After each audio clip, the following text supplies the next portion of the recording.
بسم اللہ الرحمن الرحیم۔ معزز سامعین السلام علیکم۔ صدر ضیاء شہید کا دورہ ایران۔ یہ 1980 کی بات ہے جب شہید صدر ضیاء ایران کے دورے پر گئے۔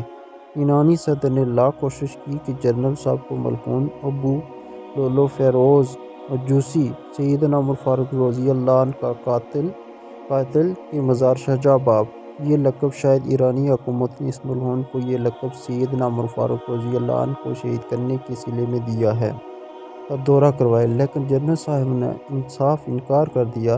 ایران کی انقلابی حکومت نے اسے اپنی توہین سمجھا اور پورا ایرانی میڈیا ان کے خلاف حرکت میں آ گیا۔ زکوٰۃ و عشر آرڈیننس نے ایران کی حکومت کو مزید مشتعل کر دیا۔ یہی وجہ ہے کہ پاکستان میں ایک مخصوص طبقے کا کوئی بھی شخص ضیاء شہید کو پسند نہیں کرتا ہے۔